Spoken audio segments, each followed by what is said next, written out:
విశాఖలో 19 మందికి scrub typhus positive వచ్చింది. వీరిలో 3 కేజీహెచ్లో చికిత్స పొంది డిశ్చార్జ్ అయ్యారంటున్న కేజీహెచ్ సూపరింటెండెంట్ డాక్టర్ వాణితో మా ప్రతినిధి Ramakrishna face to face. Scrub typhus AP వాసుల్ని వణికిస్తుంది. ముఖ్యంగా చాలామంది కూడా ఈ కీటకం కుట్టడం వల్ల ఆసుపత్రులు పాలవుతున్నారు. ఇదే అంశంపై మనతో మాట్లాడడానికి విశాఖపట్నం కేజీహెచ్ సూపరింటెండెంట్ డాక్టర్ వాణి గారు ఉన్నారు. మనతో సమాచారం తీసుకుందాం. అసలు ఏం మేడం ఇది, ఈ కీటకం కుడితే ఏమవుతుంది? ఎవరైనా కేజీహెచ్కి వచ్చి జాయిన్ అయ్యారా మేడం? ఇది బేసిక్గా కీటకం కాదు, ఇది ఒక బ్యాక్టీరియా వలన వచ్చే డిజీజు.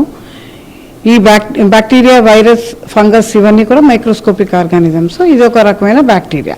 ఈ బ్యాక్టీరియాని ఓరియంటా సుసుగోముషి అని అంటారు.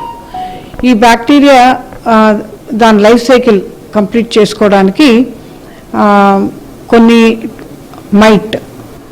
మైట్ అంటే మనకి ఏంటి, నల్లులు లాంటి ఆర్గానిజమ్స్. ఈ నల్లులు లాంటి ఆర్గానిజమ్స్ అవి తర్వాత రోడెంట్స్ అంటే ఎలుక జాతి జంతువులు. ఈ రెండింటి ద్వారా ఈ బ్యాక్టీరియా దాని లైఫ్ సైకిల్ కంప్లీట్ చేసుకుంటుంది. ఇప్పుడు మనం అనుకున్నాం కదా, చిన్న నల్లు లాంటి ఆర్గానిజమ్స్.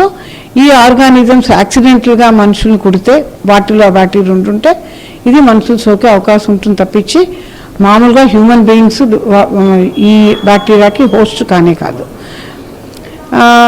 ఇవి జనరల్గా ఏంటంటే రూరల్ ఏరియాలో, తర్వాత ఇవన్నీ ఏంటంటే సాయిల్ మట్టిలో ఉండేవి కాబట్టి రూరల్ ఏరియాలో ఫార్మర్స్లో కాకుండా ఏంటి చెప్పులు వేసుకోకుండా తిరిగే వాళ్ళకి ఈ మైట్స్ అనేవి కుట్టడానికి చాలా అవకాశం ఉంటుంది. యాక్సిడెంటల్గా హ్యూమన్ బీయింగ్ని ఈ లార్వల్ మైట్ కుట్టినట్టయితే వాళ్ళకి అందరికీ రాకపోవచ్చు. ఎవరైనా కొంచెం ఇమ్యూన్ సప్రెషన్ ఉన్న వాళ్ళకి కొంచెం ఈ స్క్రబ్ టైఫస్ అనే డిజీజ్ రావచ్చు. దీని బేసిక్ లక్షణాలు ఏంటంటే హై గ్రేడ్ ఫీవరు, 102, 103 ఆ రకంగా ఉన్న ఫీవరు కాకుండా 3 నుంచి 5 రోజుల మించి ఫీవర్ ఉండడం. మామూలుగా అయితే పారాసెటమాల్తో తగ్గిపోయే ఫీవర్ కాకుండా వీళ్ళకి పారాసెటమాల్ వేసుకున్నా కూడా హై గ్రేడ్ ఫీవర్ ఉండడం. నెక్స్ట్ ఒళ్ళు నొప్పులు, నెక్స్ట్ జాయింట్ ఏక్స్ అంటే కీళ్ళ నొప్పులు ఇవన్నీ కూడా ఉండొచ్చు. ఒంటి మీద ర్యాష్ ఉండొచ్చు. ఈ మైట్ ఎక్కడైతే కుడుతుందో ఆ మైట్లో బ్యాక్టీరియా ఉంటుంది. ఎక్కడైతే కుడుతుందో అక్కడ ఒక చిన్న దద్దుర్లాగా వచ్చి ఆ కుట్టిన చోట నల్లగా ఉండడం, అంటే కాలిన మచ్చలాగా నల్లగా ఉండడం ఇది ఉంటుంది.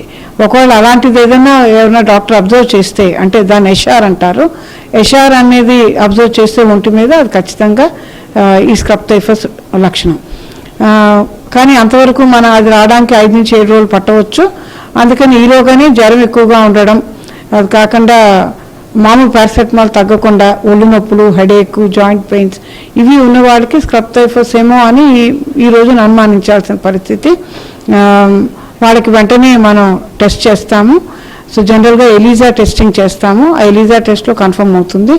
ఒకవేళ కన్ఫర్మ్ అయితే వాళ్ళకి డాక్సిసైక్లిన్ అనే యాంటీబయాటిక్, అది కాకపోతే ఆల్టర్నేటివ్గా ఎజిత్రోమైసిన్ అనే ట్యాబ్లెట్లు, ఈ సింపుల్ యాంటీబయాటిక్తో మనకి ఇది ఈజీగానే క్యూర్ అయిపోతుంది.